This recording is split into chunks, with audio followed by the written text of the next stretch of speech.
il aura fallu 6 ans pour que le projet sorte de terre. Dans 1 mois et demi, les travaux seront terminés et la maison de santé pluridisciplinaire pourra accueillir les patients de Châtillon-sur-Loire et de ses alentours. Un soulagement pour l'un des derniers généralistes de la commune, coordinateur du projet. Je voyais venir le moment où je risquais de me retrouver seul.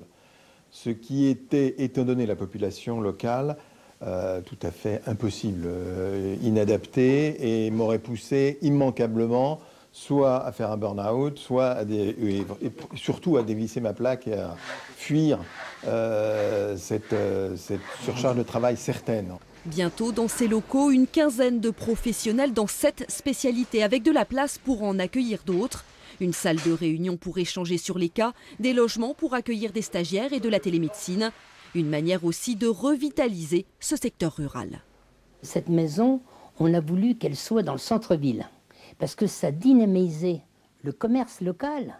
C'était autour des écoles, c'était le pharmacien qui va construire juste à côté. Il y avait une dynamique entièrement. Les maisons de santé pluridisciplinaires, un moyen de lutter contre la désertification médicale et de proposer aux jeunes professionnels des conditions moins effrayantes pour s'installer. Ça fonctionne très très bien puisque les professionnels reviennent, les médecins reviennent vers notre territoire.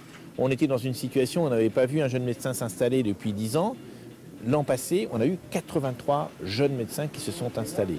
Donc ça n'est pas la solution, c'est une solution très importante, fondamentale. Dans la région, 40 maisons de ce type sont opérationnelles, 18 sont en construction et 50 supplémentaires devraient voir le jour d'ici à 2020.